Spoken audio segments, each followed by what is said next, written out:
Welcome to Monetize Media. On today's episode, we have Josh Babbitt of the Hacker's Paradise. So the Hacker's Paradise is an online golf enthusiast website that does mostly golf product reviews.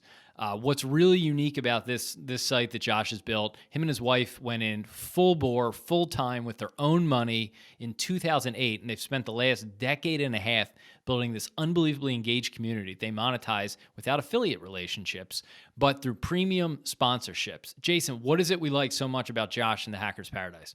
I'll use the word integrity. It is something that he mentions consistently throughout the interview. Has built his whole business around that. As you mentioned, we certainly went into asking him why no affiliate links for all the golf products and things of that nature. Certainly felt like a natural fit.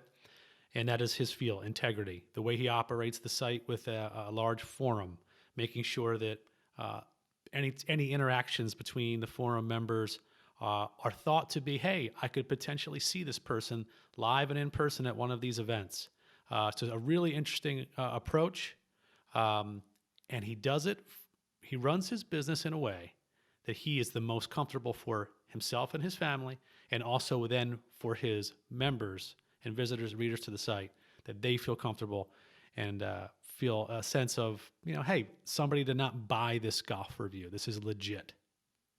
So let's get into the interview. Listen now, Josh is going to describe the grit and tinkering it takes to build a website with really no development skills.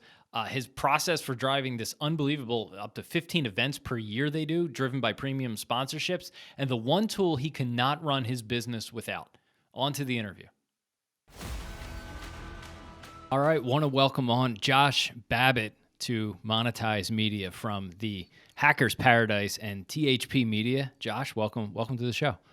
Thanks for having me. So it's probably worth starting off every interview here with give us your background, how you started the Hacker's Paradise, which I believe was in 2008, the origin story, and explain to the audience what it is and where they can find it. So I've done a lot of different things in my life, but only a couple of different careers. But I have family members involved in the internet and things like that. When I had gotten out of a previous business, I was an avid golfer and used to play a lot. And I was going online and looking for information because my then fiance, now wife and business partner, she wanted to take up the game, and I was looking for information on clubs, and everything I came across was, when you do a deep dive, because I tend to do that whether I'm buying a television or anything else, I couldn't find the information I was looking for outside of user spots in message boards and things like that. And I'd never been a message board person. I'd never even been a member of a message board. And I started looking around, and this is long before the Reddits of the world, or at least were popular, and I couldn't find anything that I really thought that fit me and my personality, which is sometimes bold, sometimes subdued, but a little more, I don't want to call it intellectual because that comes off as egotistical and it's not meant that way, but a little more even-keeled. The internet wasn't this crazy, I like puppies, therefore I'm going to kick the person who likes cats kind of place like it is now. It was more, everyday conversation. So I started looking around. I couldn't find that. And what I decided to do was go on a whim and start it. We had some savings saved up, and we did it. And here we are, good Lord, 15 years later, still doing it. Did you jump in full-time right away? Yes. Wow. Yeah, Bold. and to go a step further, we jumped in full-time not knowing anything about computers, anything about the internet, anything about web design. WordPress really was just in its infancy.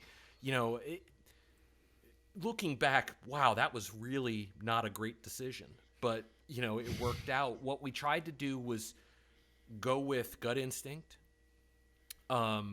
be the opposite of what we thought the world was, which was firing off an email with made-up statistics saying, I do this, I reach this, and instead be honest with companies that we're in growth mode, we are going to put our money behind it, we're learning as we go, but work with us, and we're not going to charge you any money. And for the first 2 years, we took zero advertising dollars and had zero Google ads, and proved ourselves to where we could be a partner of an unbiased source and kind of run with that. There's some misnomers in I'll call it the review. I'm doing finger quotes, even though a lot of people are listening to this. in the world of reviews that you are paid to write what you are and do this and that. And I can tell you in 15 years, not one time has any company ever said, write this or don't write that. It's never happened. And I keep waiting for it to happen, but it's never happened. So explain to the audience what the business is now. So that's a good background. That you started, I believe, the website says 2008, right? Just to kind of date May this. of 2008, we launched the website. A little, like 5 months later, we launched the forum. The website was so bad. Like, if you hear about internet tales of dot matrix printers and pixels and things like that, ours was like that, but in 2008. So that should tell you how bad we were at this. Our logo was literally clip art. That's, that's how bad it was, and it's evolved from there. But the business is it's hard to explain. Golf media in nuts and bolts, but it's a website, it's an online community, it's events, it's video, it's podcasts, it's your typical again, golf media company that tries to do everything and does very little of it well, but does a lot of it with hard work.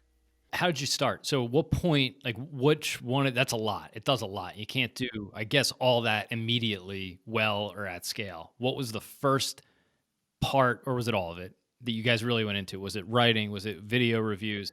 And then when did you know you were onto something? Yeah, it was writing golf article reviews on things that weren't always found, whether that be a smaller brand, whether that be a lot of apparel stuff, accessories, things that people weren't talking about. Instead, they were talking about the latest and greatest equipment, and we wanted to get into that, but we needed an audience first. And from there, we added a forum because I wanted the forum thing was really kind of strange. Not only did I want people that shared a like mind, so to speak, to chat about a passion they have, but I also wanted to show future partners that we have an audience. You always hear that, oh, well, we're getting 900 million views a day like Google, and then you look and they have comments turned off because nobody's commenting. I wanted to show our audience, the equipment company side, that we do have an audience. And I remember little things like the first time we had 100 people on our forum at one time, and now I can't remember the last time we didn't have several thousand. So it started with the website. It went to the forum. The events launched several years later, and they were not done for the reason most people think they were done. The events thing is certainly something we want to get into. I'll leave it for a little bit. Okay. Later in the podcast. But what was the thing that surprised you the most, Josh, when you first started, and you were like, oh, that works, or oh, that doesn't work? The first thing was being anti-clickbait. First of all, I'm guilty of like clicking on every clickbait in the world. Oh, you found a UFO outside of Denver? Yeah, I have to see those pictures. Like, I'm so bad about it. But the second thing was really, I wanted to be anti that. And the most traffic we ever got on our site way back when was based on sort of a clickbait thing, but it wasn't. We got news of a player changing to a different equipment company. We posted that, and it took off, and that was kind of where it started. But I think it was really just being genuine. And it sounds so cliche, and I'm not a cliche guy at all, but telling a story from the viewpoint of a passionate golfer, not from a niche golfer that just missed the tour by 2 strokes. And it started to grow. When I see Josh, when I go to THP, I was telling Kyle about this the other day. I immediately get a feeling of integrity for what you have on the site. I do not feel as if I am being sold to or pushed into a direction of something. And obviously coming from where we have been in our previous business, strong affiliate sides of things, and, push. It was refreshing. It really was. And it was just like, wow, this, I legitimately feel as if I'm searching for a review on an iron or a putter or anything, that I'm going to get that result when I dive in. I'm sure you have to. It speaks to your genuine aspect of what you learned very early, I'm sure. Well, it's really twofold.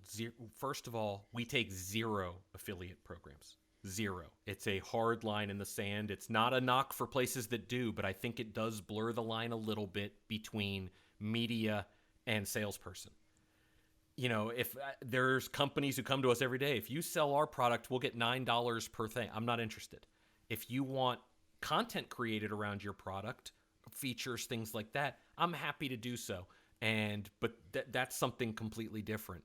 But the affiliate program thing was something we did hard and fast. And I'll kind of go back a little bit, because what the heck, I'm always long-winded. When we said early on that we would take 0 advertising dollars, we really meant it. And I remember sitting on the couch next to my wife, who runs this place behind the scenes, and we got a call from a company and said, listen, we want to be an ad sponsor. And I said, okay, you know, what's the budget and things like that. And she throws out a number. And I said, at this time, we're just not taking advertising. We're going to wait a full 2 years. And we were like 1 month short of that. And I hang up the phone and my wife says, call her back. And we were short on cash, I guess, at that point. And she says, you need to call her back and make that happen. And I did about 15 minutes later, and that budget went down by about 50%.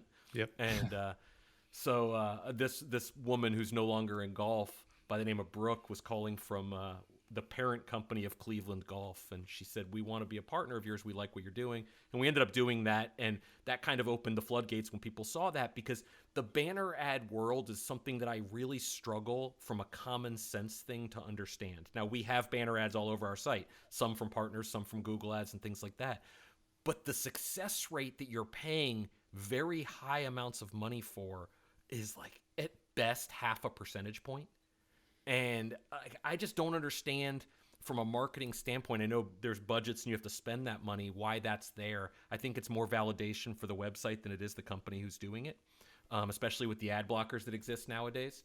So that part was, you know, a little bit about the story of the monetization of where we ended up being. And obviously we have 38 partners, I think, right now. We call them partners, not sponsors, because it really is a two-way street with our event platform that takes place in part of it and some other things. But it's really been quite the journey on that side. Talk about how it's a win-win for you guys, for your audience, and for partners. Because, you know, looking from afar, it seems like they really like you and what you guys are able to bring and the audience you're able to bring. Your audience sees value in it, but you guys are doing, it seems like, a pretty nice job of sitting in the middle there, of not just, hey, this is an ad, and it's not just, it is content, but it's some of it sounds like paid content. So how do you sort of stay in that lane and then also provide a win-win for all parties? So first, we will cover every single brand the same. It does not matter if they're a paid sponsor or not. Our packages that we do, we've never sold like, oh, you get a banner ad. I can't do it in my right mind. If that's what they're looking for, we're the wrong partner for them. We have a lot of different tools, from the forum to a digital magazine that goes out, to a podcast, to video content from the tech studio that's to the left of me here, to different features, to backstories, things like that. If somebody wants product coverage, I'll cover their products exactly the same as everybody else. If they want something else, that's part of our grand scheme of packages. We're definitely not pay to play and never will be. In fact, as we've been on this call, I got an email saying, I'm not a sponsor, but I'd like you to cover this. They don't need to preface it with that, where that's not how we do things. And I think that goes back to your question before of why does it seem so even-keeled? Part of it is the forum. People can talk about whatever they want. They don't have to talk about our partners. They can talk about any brand they want. How does that work when you have a brand who knows they might otherwise get coverage on your site? But then they also might think like, hey, we want to guarantee coverage, so we want to see if we can pay for that. How does that work? Because if I'm a big brand, I'm like, okay, well, they're going to cover it anyway. Is it worth it? That's a good question, and I don't know the answer to that.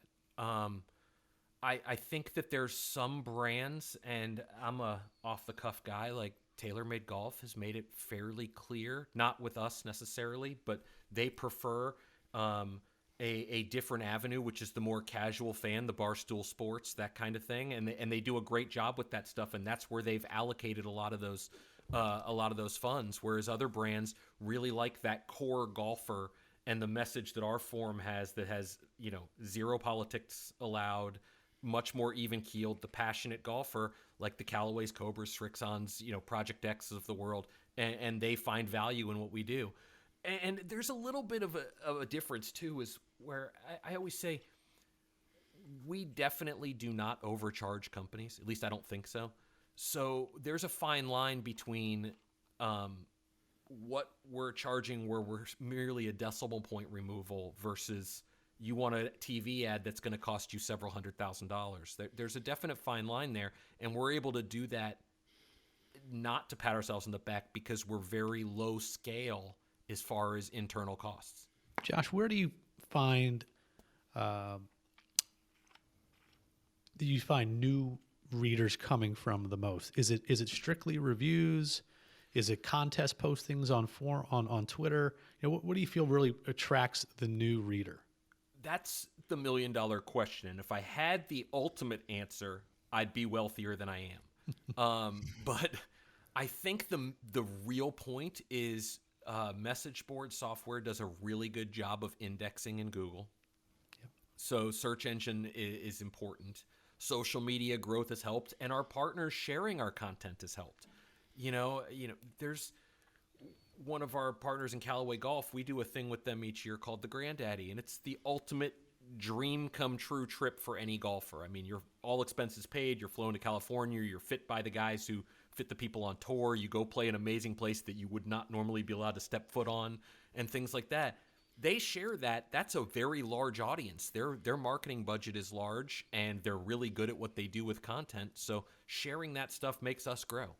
It's funny. That's kind of our idea behind this podcast, right? Where we talk to people who have an audience, and the hope is, okay, they're going to share it with their audience, and some people might find us that way. Talk about, you said your costs aren't massive, right? What does your staff look like? I see on the website you have a number of people involved. From experience, sometimes those could be a number of freelancers or they could be full-time. What does your staff look like on a day-to-day basis? Well, one of the things we wanted to do early on was, because we accept money from sponsors, is have other people write the actual reviews and the testing of the products. And I think that separates things a little bit. So we have several staff writers. We have a content creator. And then we have, of course, our forum moderators.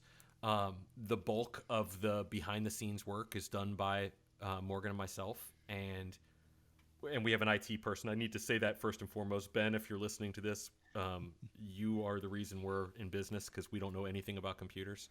By staying lean and mean, we're able to help support them to the best of our abilities, as well as supporting the audience. We've made plenty of mistakes in spending over the years, from multiple RVs to travel the country and bring golf clubs to people, to the simulator next to me. I mean, that's not really a mistake, but they're not inexpensive to do. And we always believe in investing back in the business. And again, that's cliche, but it's not really in our case. We do, and we believe in it. Those content folks, are they full-time with you? Or are they full-time equivalent? Or do you have a rotating group of freelancers? No, they're not full-time. I would say that they put up with me enough to pretend they're full-time, meaning I'm fairly demanding and terrible to work for. She's much better to work for than I am. So I don't expect anybody to keep my hours, because that's not fair, but they do a pretty darn good job of coming close.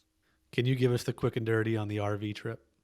Well, we bought the first one. So this is a true story. There's a gentleman by the name of John Kim, who at the time was with Yahoo Sports, now works for US Kids. And we were standing in line at the PGA show, and there was an upstart golf channel competitor, if you will, called, I can't even remember the name of their brand. And they had this RV there. And I said, wouldn't it be cool if, instead of just sitting there I'll keep the expletive out of this, you actually did something with that RV and took some partners like a Callaway, TaylorMade, Nike at the time, and delivered products to a location, and your audience would come out and play them.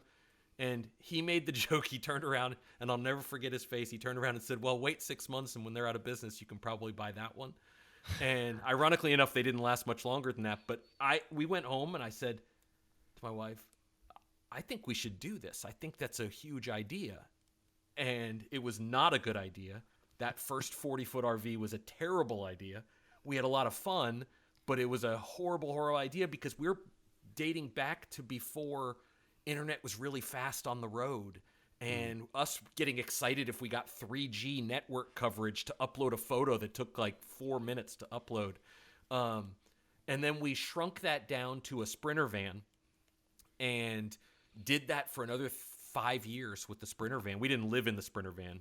We had a home base and stayed in hotels, but we brought equipment. We would do an event with, fill in the blank company, and we would come out there in the Sprinter van and have it full of gear and stuff like that. And it was a lot of fun, but those are two colossal, expensive items that, looking back, probably weren't the best investment. What do those events look like? So is that those events are at the time and now you bringing your audience out to try these clubs, and then you're getting the partner, and you're going to your audience and you're bringing the partners back. Yeah, the events were started. Have you been on social media recently? People are angry. Sadly, yeah. Do you know how much harder it is to be angry at somebody if you're going to offer them a free trip somewhere? That's true. That's why the events were started. It is much harder to be an ass to somebody, excuse my language, if you might be playing golf next to them in a foursome at some dream trip. I got the chance early on to go on these media trips, whether it be any one of these companies where they would introduce their new equipment. And I used to say, this is amazing. And what if we took one of these companies, and I think one of the first ones we did was with Callaway, and I said, what if we took one of these companies, brought these two people, someone like a Jason Finley who interacts really well with a group, and at the same time brought 10 lucky forum members or 20 lucky forum members to come out, and they could do these dream trips where they got to do it, but on a consumer level. And here we are 10 years later, and we have 15 of those events, some limited to just 2 lucky winners, some limited to 16 people, and new clubs. It's not often where you go to you put something out there and you get to go to an event, and when you get there, you get a full bag of clubs. You get to meet the people who created the clubs. You get to play golf with them. You get apparel scripting in the whole 9 yards. And we always said that we would try to do something where they had skin in the game too, because for us, the most important aspect of that is post-event, we need them to talk about their equipment. And if it's all expenses paid and free, the chances of vanishing are a little high. If we charge a few $100s that probably wouldn't even cover the rounds of golf, they will stay around and have some skin in the game to do it. And it's worked out pretty well. Last couple of points brought up two really interesting things about running a media or web content business. One is the business side of it. You said you're a terrible business guy and guy to work for, which is a whole separate... I'm a good business guy. I'm a terrible guy to work for. Terrible guy to work for. So that's a whole separate skill, just the business side of it in general, from running a content and a media business. And then you are layering on many levels of complexity beyond the typical online content or media business, which is you're doing events, you have an RV, all the stuff you just talked about. So I don't know, in whichever order, I'll ask first about since we're on it, the events. And you're doing things that are much more complex, capital intensive, time intensive, require logistics than the average bear who's doing something on the internet and making money. How difficult is that for you? And how do you split your time between focusing on the website and, hey, we got a trip to plan? And 15 is a lot. Yeah, it's hard. I said early on, I'm not the best at any of this, but I will work harder than just about anybody. Doesn't mean I'm going to do it well, but I do. I wake up at 4 a.m. every morning. I start my day by 5. I don't stop until 5 o'clock. And still online with a presence till I go to sleep. And that's not a life for everybody. It is a path I've chosen. My wife puts up with it. I don't know how. She's a saint, I guess. I think most people think that already. But it's not a path for most people, and it's a path most people couldn't stand. But it is one for me. And as we've gotten larger, I thought it would get easier. It's actually worse. And I shouldn't say worse because it's actually a lot more fun, but the events have become a lot more intensive of planning. We want somebody to leave one of our events, if they're one of the lucky 6 or 8 to get in, and think it is the best weekend they've ever had, barring maybe having children. And it's a close maybe. Now, how does the ability to attend one of those events tie into the Albatross Club and then just somebody being a reader on THP? So the Albatross Club was something we came up with early on, not necessarily by that name. I think that name came a little later, where we wanted to have a charity component. Every website in the world asks for donations, and we're no different. We don't ask for donations. We put a club together and have some pretty good benefits. It's not for everybody, but my wife and I had the opportunity to visit St. Jude, which we don't recommend to anybody. It's an amazing place, but obviously if you're going to St. Jude, you usually have a reason, but we don't have children. So, and upon visiting there, we realized the work they were doing, and we can help a small thing. At the same time, there's no secret, there's a tax benefit there. But we take an Albatross Club, have a charity component to it, and you have to be a member of the Albatross Club to have the chance to sign up for the events, and then getting into the events is random. We had a person last year join the Albatross Club, enter the Granddaddy contest, which is the epitome of it all, and win a spot in that trip all within like a 10-day period. Oh, wow. And he paid his $35 for the Albatross Club, got $20,000 probably back in a package, and he's a good guy, and we see him every day now posting, but that's it is 100% completely random because, you know, we talked about this before. If you fix it, you're responsible when it ends up being a mistake. If you let it random, you never know who you're going to meet. And I've been fortunate enough to meet some pretty amazing people through this in every walk of life, in every economic sector you could imagine. Does it ever surprise you, like the, you know, diversity in terms of just ages or region or whatever of the audience you have and people who might show up at your event? You're like, wow, I wouldn't have expected, you know, that to be part of my audience or whatever. Surprise, no, because I've walked up as a golf course that is a single and you never know who you're going to get paired with. Humbling, yes. You know, I've seen some email addresses join my website that you think maybe you should be working a little harder during the day because I know where you work and I know who you are and you're a public figure. But in general, no. But it is humbling, and it's really humbling. We say this a lot, and when you do what we do and talk about something we care about for a living, regardless of all the work that goes into it, and people care, like it means more than people think. Talk about the studio. I said you've referred to it a few times, seen it on the website, and again, it's, to me, that's one of those things that's really atypical of a typical, you know, typical content business and website. You're doing the trips, you're doing the events, but you also have a studio, and you guys do a lot there. Where is it? How much time does it take? You know, filming, editing, all that stuff. A lot of time, but you know, that's time that's planned out accordingly. We'll have some of our staff come into town and we'll plan, okay, well, we have 8 hours today. We have enough to film XYZ segments. We'll storyboard everything other than the actual data because everything's recorded with data and go from there. But the studio was designed because we've used launch monitors for years to get data, but it's so weather dependent. And if you want to run to the course, that's also a problem. You know, time is a problem. If I want to test something and somebody gives me a request, can you test these two things side by side? I can do that.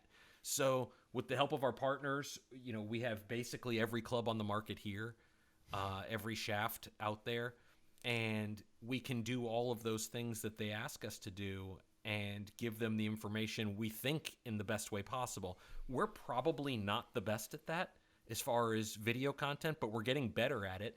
And we have some pretty good plans coming up for different types of video as well. Because I think, while I don't think video is the future of golf, because I still think it gears towards an older segment as far as reviews, I know that I'm in the minority in that aspect.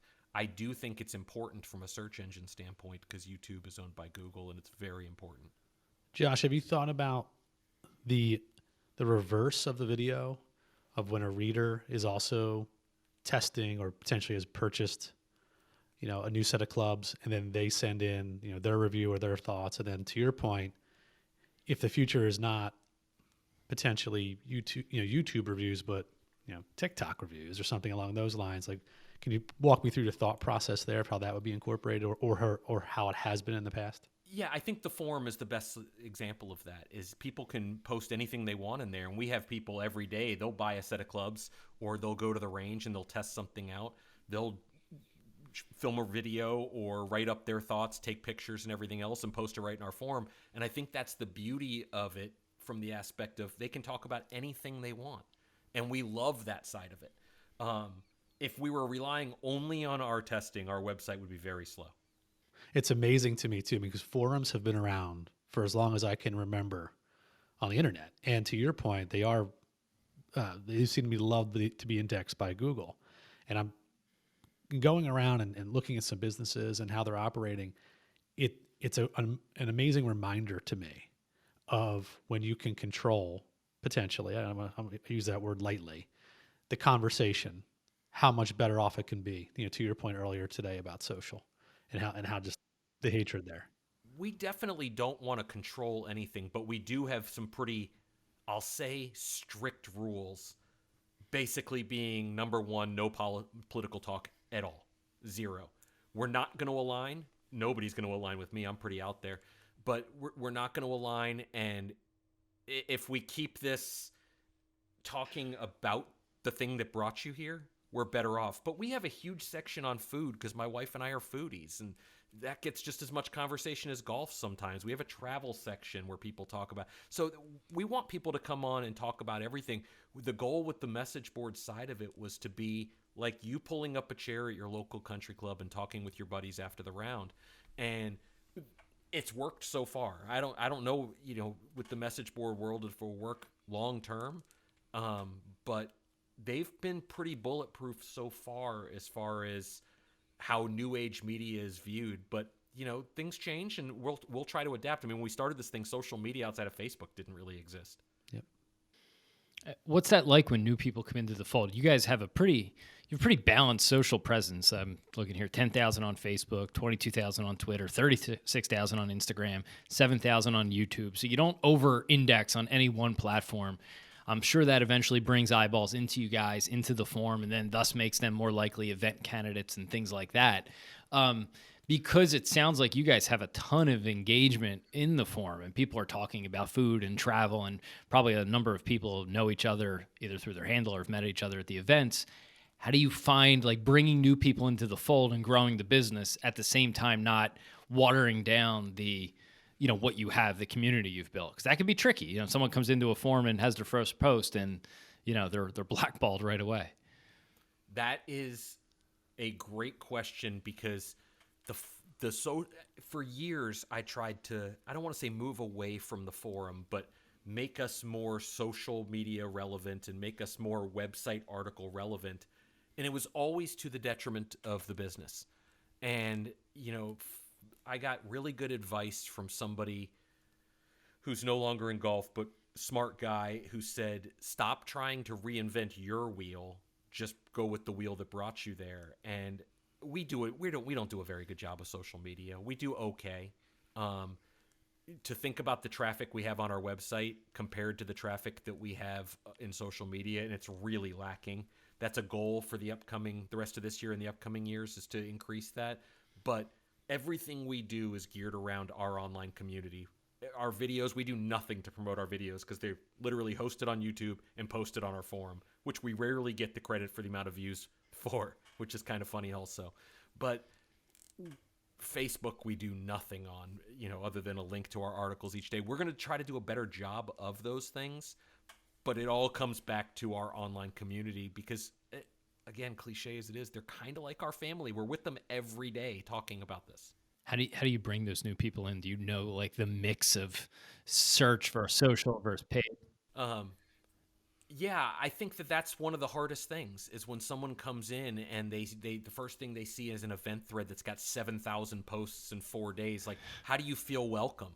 And we always tell people, jump in head first. The name of the website is the Hacker's Paradise, not the Mini Tour Player's Paradise or anything like that. Everybody is welcome. But for those that jump in or are a little intimidated, get your feet wet.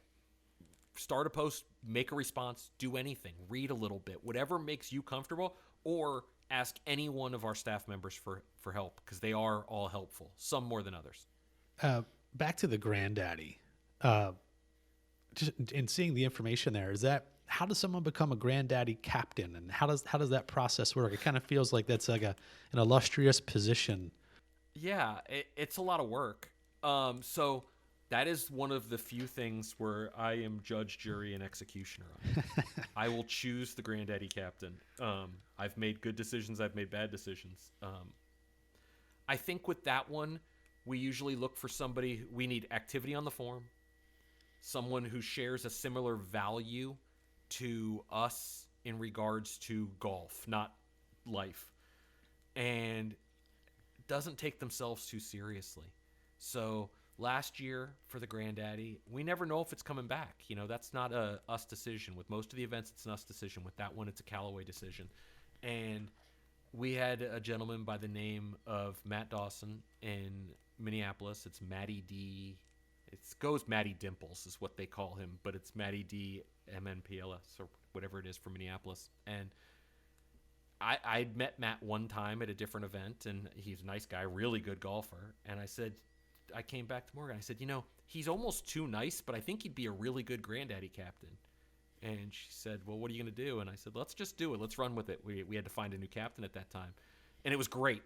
And other times I feel like I've known the person forever and it hasn't been as good. But everybody who gets that opportunity is going to have a level of work behind it to herd cats, so to speak.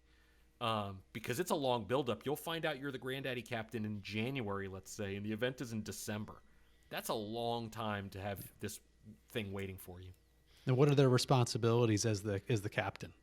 Keep the team organized. Rule number 1 of the Granddaddy is don't be a dick. Excuse my language. That was not my rule. It came from Callaway. Just Nice. Don't do that. Make sure your people are... I've always said if you are going to this dream trip, have a presence on the forum beforehand, so when it comes to the live time that you're there and you're posting live from the golf course in Callaway, people have a vested interest in you. Yep. So jump into other event threads and talk those people up. Share information about your golf game. Do all these things so people know who you are, at least your screen name leading up to this. Common sense stuff. Like, I might listen to your podcast now because I've seen you guys and I've heard what you're about. No different than this. But being the captain, you have to keep 11 other guys organized to do that. How do you think about growing this? Like, how do you think about keep growing? You guys have been in business for 14 years now. Are you in like a level of like, you know, stasis where you guys are just like, okay, this is our business. We're going to do this and we'll take the organic growth, or you keep pushing? And what does pushing look like for you guys? I'm a stagnant as death kind of person. So, to me, it's not a monetization part of it. We've done well for ourselves, and that's fine. To me, it's a relevancy thing.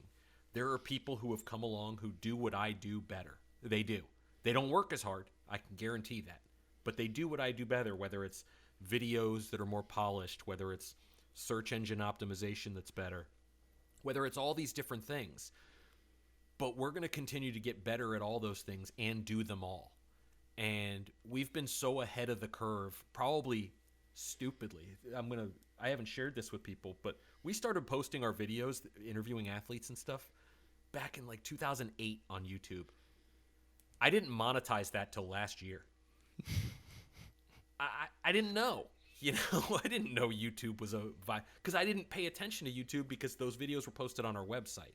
So, you know, there's things that I'm learning every day. I'm an avid reader of this stuff. So I think that to me, it's not about growth from a business side of it. To me, it's about doing things better so we can continue to have the partners we've had. Most of them have been with us for 9 to 10, 11 years. I was going to say that stickiness you have with your audience, that engagement, the fact that people know people by their handle and by name, that's so important today, right? I mean, everything for the last decade has been, how do you get social traffic?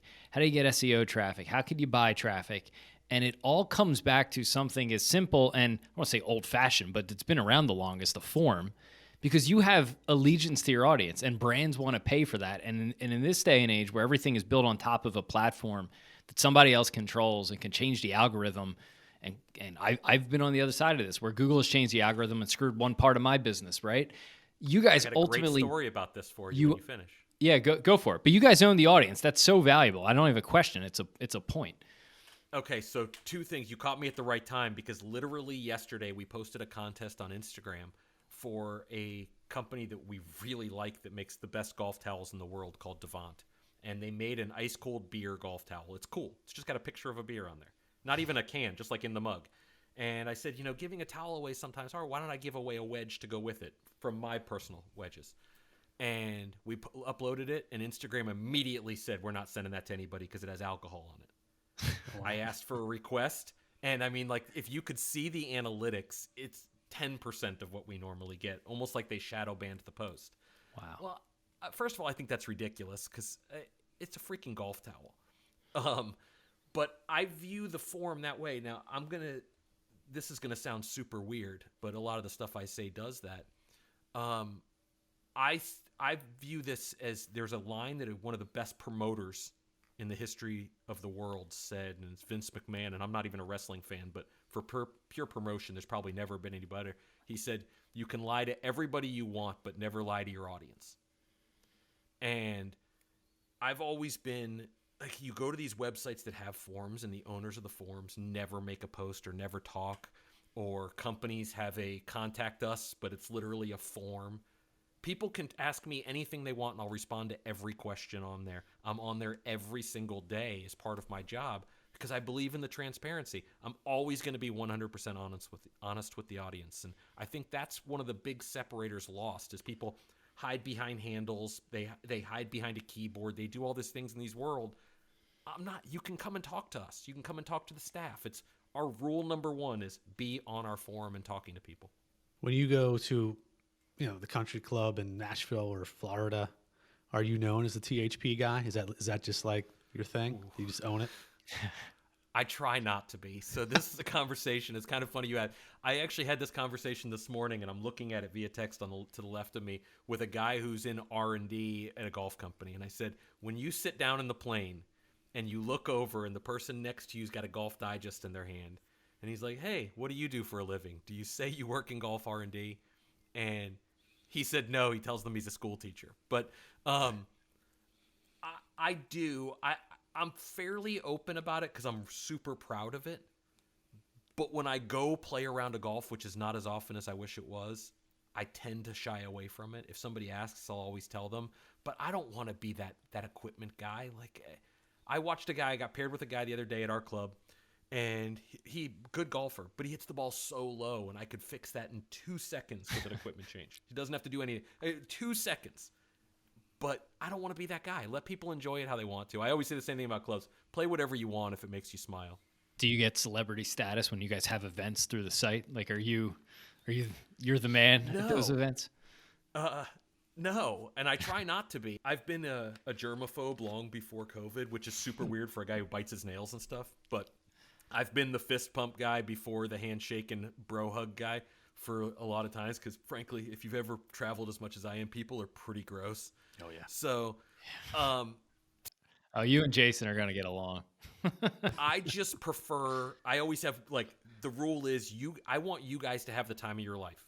Outside of that, I'll be in the background. I heckle some people from time to time, and there are some people who ask to meet me and things like that, and I always find that a little weird because they should be there to meet the people that we're hosting with.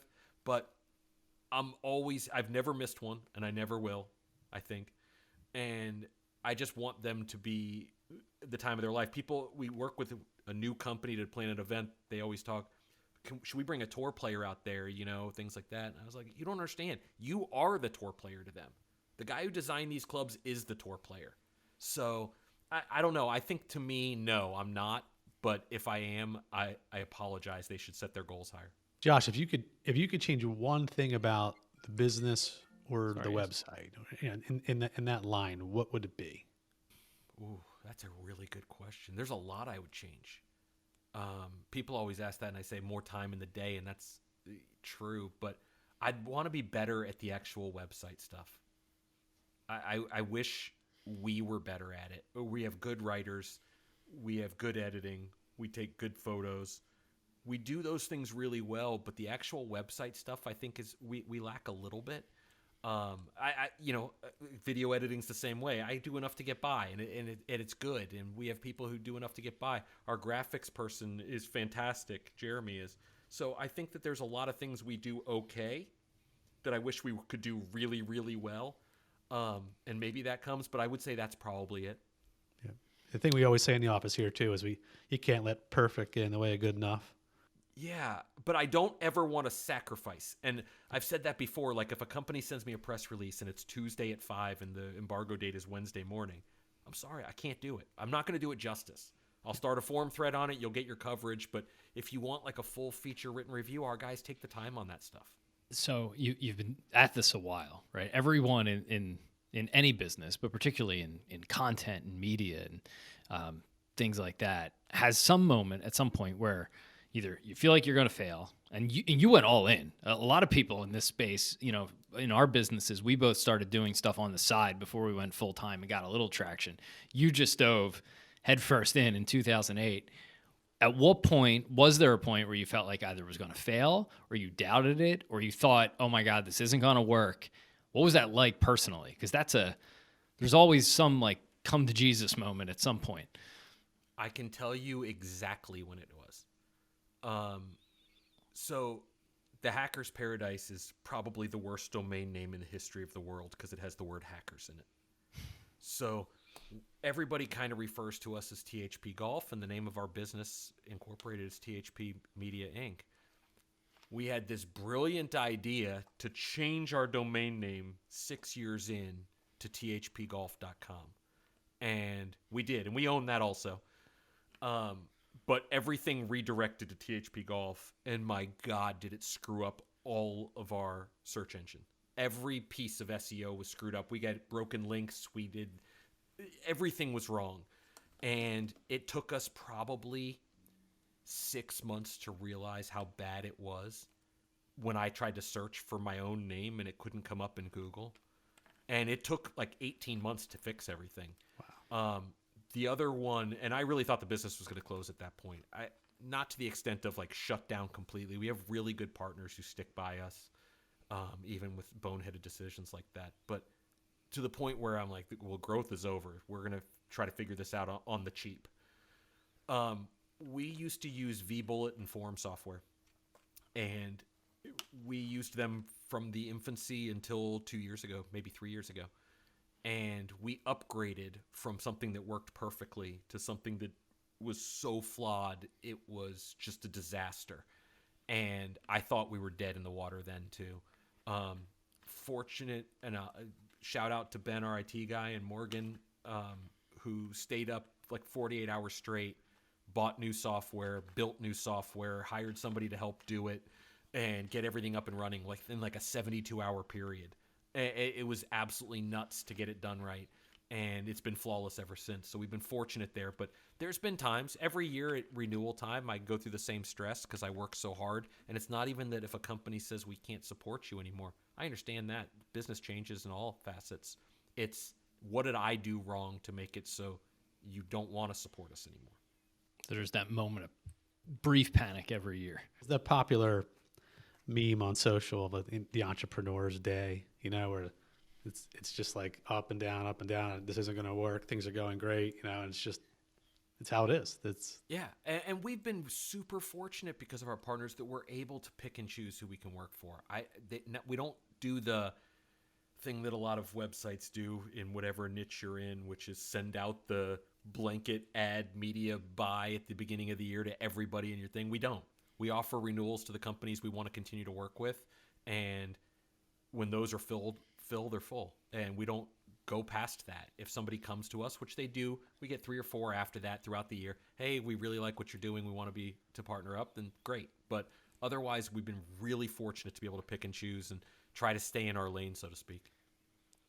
How do you balance partners? So, or how do you think about balancing partners? You know, I'm a big, Jason's probably tired of me talking about like the 80-20 rule, right?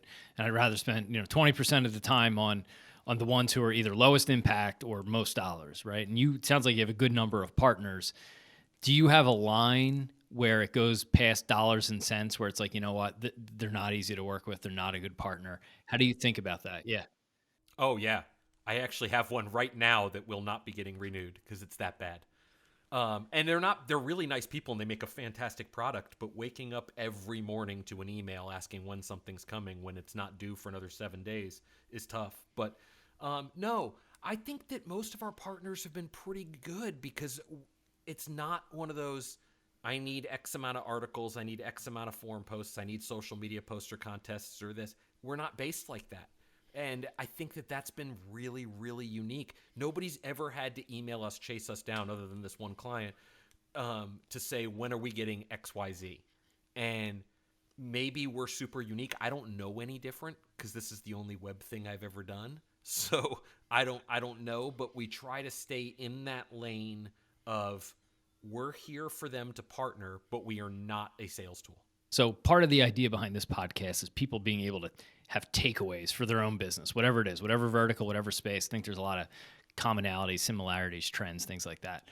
What tool or service is completely indispensable to you or someone on your team? Something you guys could not do your business without that might be applicable to others. Maybe not something that's golf specific, I guess.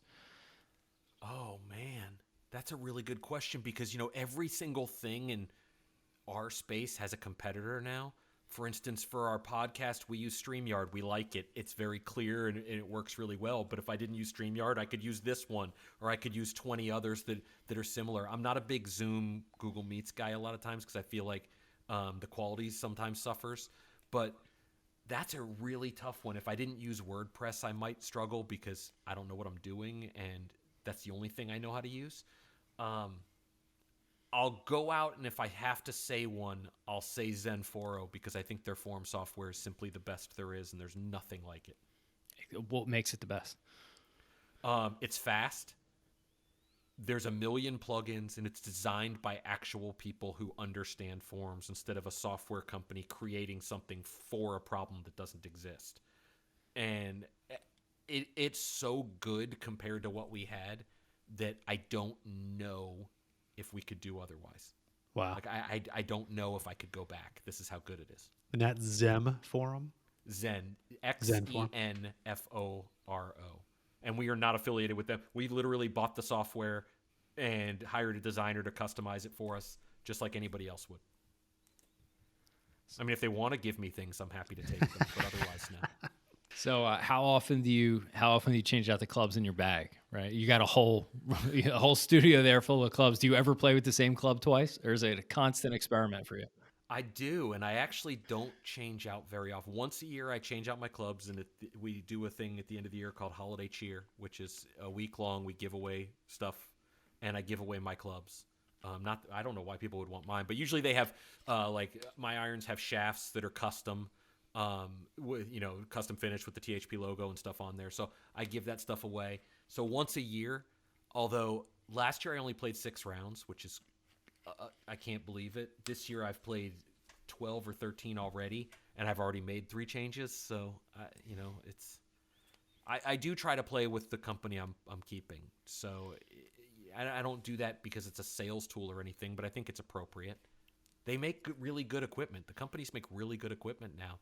And I think companies have learned to do something a little different to make people want to be a customer. You have to want to be a customer. And nobody's convinced the world like that other than Apple, that being a customer is, I don't know the right word for this, but it's not an obligation, but you have a sense of pride to be a customer. It's like the opposite of Fight Club. If you do this, you have to tell everybody you do it.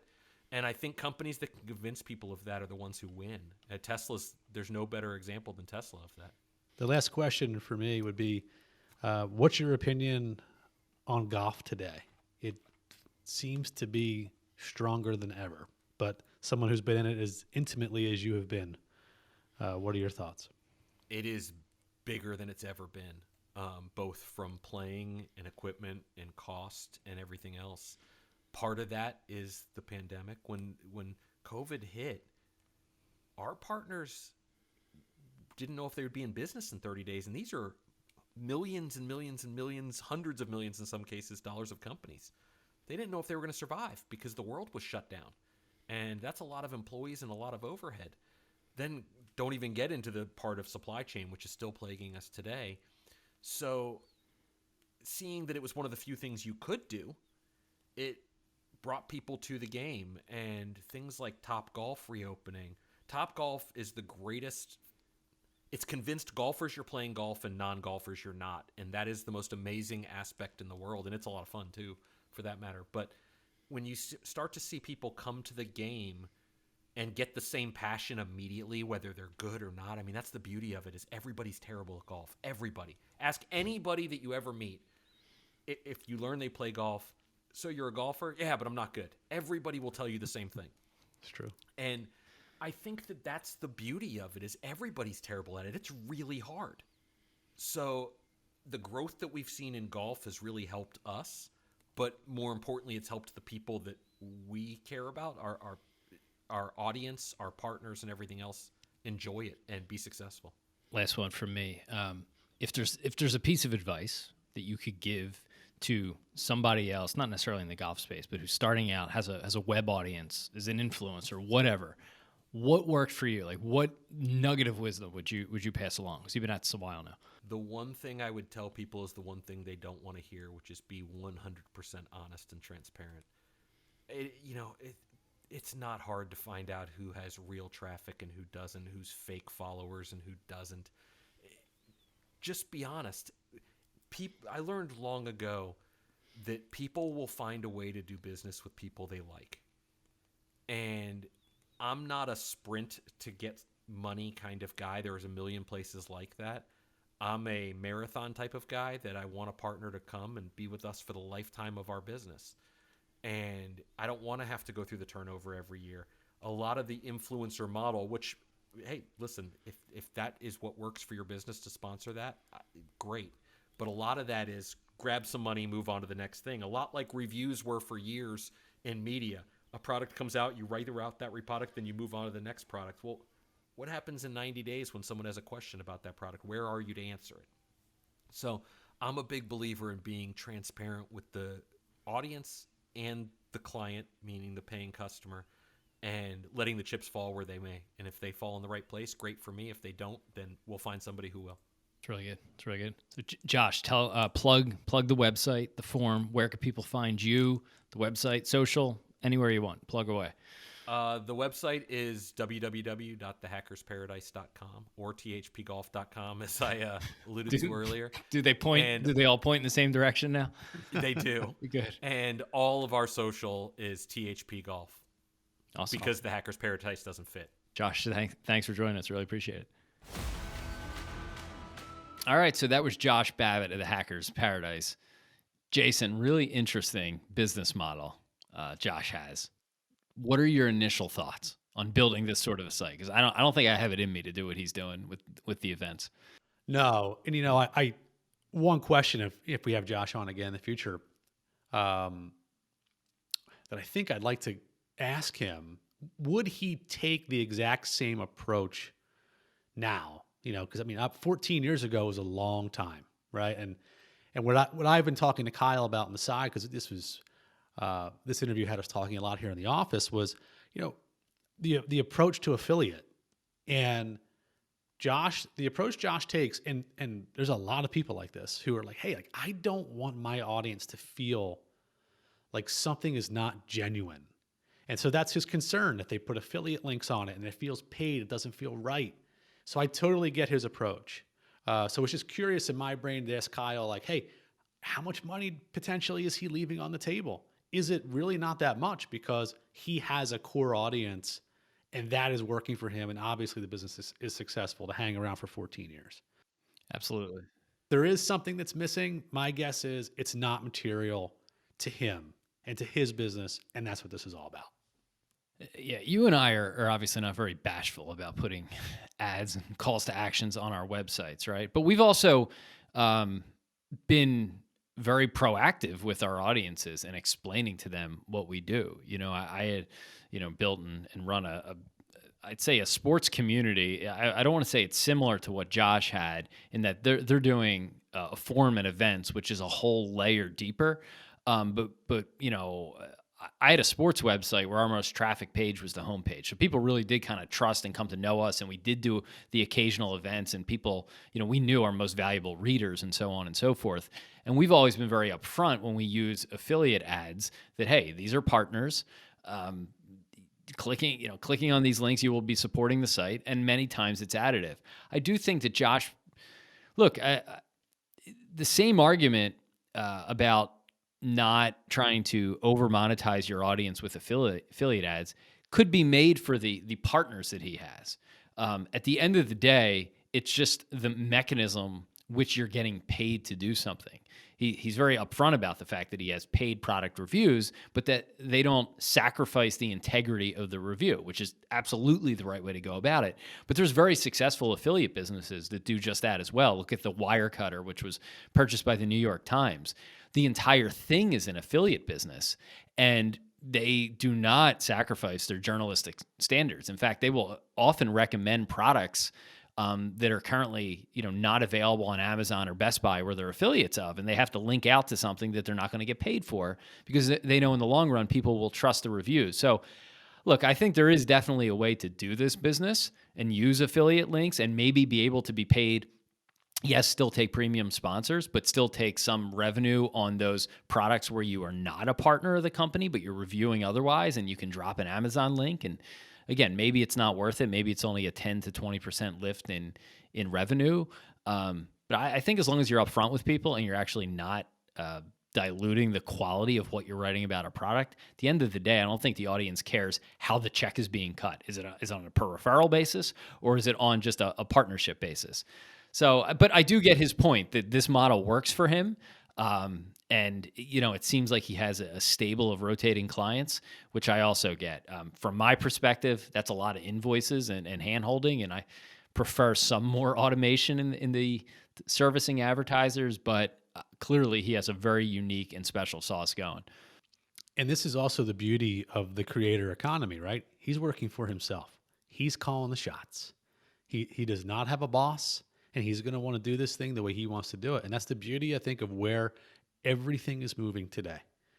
People do not want to be caught up in, having to answer to someone, and they want to have their own hours. And, COVID certainly brought this along, the thing, I think, the fast forward button on the creator economy. And this is a man and his wife who, from what we could tell, seem to be absolutely crushing it for their level of comfort in terms of being a creator, monetizing their audience, and enjoying their life, especially diving in headfirst, like you mentioned, like we went through in the show. I mean, that is something that normally most people kind of start something on the side. They feel it out, dip the toe in the water. They went in headfirst. So all the credit to them for their success with what they've done for THP. Yeah, I don't think I, at any stage in life, probably could have dealt with just going cold turkey on income to no income, right? I know a lot of people do that. And if you're starting like a pizza shop, it's a little bit different because the day you open the doors, at least there's some money coming in. With a web audience, that is not guaranteed. I mean, you really do have to build audience first or have a clear business model because it's very undefined. I don't know if I can hang with that. I asked him about the win-win-win aspect. And I think to your point about this being something that he likes to do and he's not reporting to anybody, this is so unique that the way he's built his business, because it really is a lifestyle business for him. To his point, there's probably not many other people who can do these events. He goes to every event. He's a part of it, right? So he's able to bring value in and this is why it works, in all directions, right? The audience knows what they're getting, how he makes money, that he has integrity, and then they show up at the events, they get to meet him and interact with others. So it works for the audience. They get cool experiences for little or no cost. The companies, he's bringing value to these companies because he's basically able to bring them their most valuable customers that they can engage with and speak with and find out how they like their products and start to seed some of that word of mouth for probably a cost that he said it's more than a rounding error for them, but it's way cheaper than TV ads, right? So it's great ROI for the business. And for him, it's the best of both worlds. He's making money, and it's clearly a lifestyle business. Going out and doing golf events, getting in the RV, showing up at golf courses, that is the definition of a lifestyle business. It's not just something you do; it's something you enjoy. I'm willing to bet Josh is like a 10. You get 10 out of 10, Josh, when he's at that at the Callaway event. Oh, there's no doubt, and you get 10 out of 10 from people when they're doing something that they love, right? I mean, that's what it's all about. The other thing that I love, I believe you guys will find out as you listen to more podcasts, that I am the king of botching sayings and old whatever. But what's old is new again when I look at the forum, right? I mean, this is early internet days of how popular forums were, and they've certainly fallen off. But he is crushing it with the utilization of the forum, using an updated software, Zen Forum, for which I believe is now a WordPress plugin that he says is absolutely crucial. And looking at his site and how it operates, you see it. I mean, many of his social posts go right into the forum, the contest, everything under there. And SEO value is there with that forum, communication between members, communication easily to Josh, or I'm not sure how active his wife is in the forum, but it sounds like she certainly is too. You're getting right to the person who runs that website, especially with events being driven. You want that access, and that forum certainly allows that to be done. So it's interesting to see how that is still being utilized today in such a successful way. Yeah, I mean, and you said what's old is new again, and this is kind of like the great theory of bundling and unbundling. And I'll talk about streaming in a sec because I think this actually matters. But look at newsletters now, right? Newsletters are so hot right now. And 5 years ago, they were an email. The email newsletter was dead. It was kind of an afterthought, right? And what happened is you had newsletters and emails back in the early aughts, right? In the aughts, and then over this last decade, social just became so big and unstoppable with such immense growth that everyone was on Twitter or Facebook or Instagram and now TikTok because you can get such scale and you can interact with so many people so easily. But then the flip side of that is now you're finding that being unwound because it's so broad and wide, and you have, not to get in the political side, but you have what can you and can't say, or what sort of hate are you going to get from the outside world. And they're just talking about golf products, but their rule, it sounds like in general, is don't be a dick, right? Be kind, be respectful to the newbie, the hacker. This is about hackers. It's not about pros. You go on Twitter and you mention a golf club, you're still going to get 5-10% of the audience who are going to respond to that tweet with something nasty. You suck, or you should try this. And, it's almost like a safe space for golf fans. And that is now back in vogue. And you see the same thing with streaming. And we don't really want to date these episodes, but right now in the news is how Netflix is struggling because they lost subscribers. Eventually, and everything needs to be bundled again. Now there's so many streaming things where it's a thing, the bundle is back in. So to your point, there's this it's like this breathing in and out of everything in business. It goes the other direction, then it swings too far and it comes back. And that just constantly happens over the years. And I'm sure 10 years from now, you'll see the opposite and forums will be out of style again. But at the end of the day, if you have an engaged audience like he does, that's really all that matters. If you find a place they're consistently engaged, you're gonna make money. Yeah, it's to your point, the level of control in that forum helps his business tremendously. The hate that we're seeing out there in social, it is so profound that you can see why now, and I'm sure we're going to see with more and more people that we talk to, man, I am trying to keep that as far away from my business as possible. And it's going to be interesting to see and hear how people do that. I will tell you, it's probably not something that I thought we probably would be covering too much on some of this, but now just as we're diving into some of these interviews, like it seems to be certainly top of mind. And the business world continues to change every day that it exists. And to your point, one day it's one thing, one day it's another day it's the next. So it's makes for interesting discussions for us. How about his view on how to get around that? Which is, imagine you have to play 18 holes of golf with this person, right? That's a great example of tamping down hate. Hey, just so you know, you might spend 4 hours outside alone with this person one day, and it's amazing how differently people act. No, I agree. It's like Mike Tyson's comment on social media. How many people are actually going to say these things to me in person? One guy did. Yeah, one guy threw a bottle. True. Yeah, but yeah, we saw what happened. Getting punched by Mike Tyson, I'm sure, is not fun. Anyway, great interview with Josh Babbitt. Really unique. That's the sort of that's the sort of interview and topic that's right in our wheelhouse, because it's not just a traditional website that's taken programmatic ads. He's really thought about monetization, and he has hard and fast rules. Like his no affiliate rule is strict. He does have some banner ads. Look, if you got traffic and you got inventory, you're very rarely harmed by throwing some Google ads. It's just, kind of extra cash. But his premium sponsors have very specific rules as to what they get, and he does not take affiliates. So he's definitely thought about and honed this in over a decade and a half now. So good stuff. Please check out the Hacker's Paradise. Certainly if you're a golf fan, and if you're a fan of anything he said, really just to kind of see it in practice, what he's doing with his audience.